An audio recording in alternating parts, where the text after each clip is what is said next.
Le Noël magique d'Agathe. Agathe, une petite fille brune de 9 ans, avait des yeux verts qui brillaient de vie et d'espoir. Ce Noël, comme les précédents, elle avait un souhait très particulier. Elle n'écrivait pas pour des jouets ou des gadgets comme la plupart des enfants. Son rêve allait bien au-delà des objets matériels. Depuis 4 ans, sa lettre au Père Noël portait toujours le même message. Cher Père Noël, cette année encore, j'aimerais te voir. J'aimerais partager des moments avec toi, t'aider à prendre soin des reines, assister les lutins et faire de bons gâteaux avec la mère Noël. Mon plus grand souhait serait que mes parents soient avec nous pour profiter de cette magie, oublier leur tracas et retrouver le bonheur simple des fêtes. Peut-être qu'un jour, tu réaliseras mon rêve. Je t'aime, Père Noël. Agathe avait appris très jeune que la vie était parfois difficile. Elle avait combattu une grave maladie pendant plusieurs années, mais son optimisme et sa force intérieure l'avaient aidée à triompher. Ce combat, elle ne l'avait pas mené seule. Ses parents avaient été son pilier, ses guides et ses protecteurs. Mais ce qui l'avait aussi porté pendant ces jours sombres, c'était son amour pour Noël, une période où la magie semblait tout rendre possible. Pour Agathe, Noël n'était pas juste une fête, mais un symbole d'espoir et de renouveau. Chaque année, écrire au Père Noël était pour elle un rituel sacré. Avec sa maman, elle se rendit joyeusement à la boîte aux lettres pour poster son précieux message. Elle ne savait pas que cette fois, son destin allait prendre un tournant extraordinaire. Alors qu'Agathe espérait que sa lettre parvienne au pôle Nord, un vent capricieux l'avait arrachée du sac postal.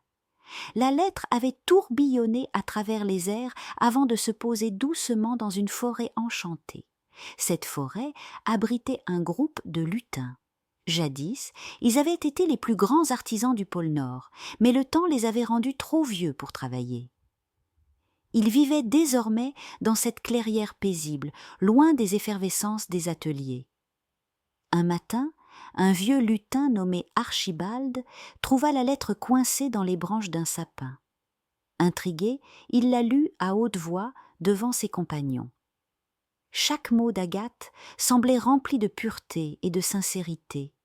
Les lutins, souvent endurcis par des siècles de travail, furent émus aux larmes. « C'est une enfant extraordinaire », murmura Églantine, une lutine aux cheveux argentés. « Elle ne demande rien pour elle, elle veut juste du bonheur, pour elle et ses parents. Et cette façon dont elle parle de nous, on dirait qu'elle croit encore en notre magie. » Archibald hocha la tête. « Nous devons faire quelque chose. Noël, c'est notre essence. Comment ignorer une demande aussi touchante ?» Les lutins décidèrent d'alerter le Père Noël. Bien que leur âge avançait, ils retrouvèrent une énergie insoupçonnée en imaginant comment exaucer ce souhait. Ils allumèrent une vieille lanterne magique qui brillait d'un éclat doré. Cette lanterne était connectée directement à l'atelier du Père Noël.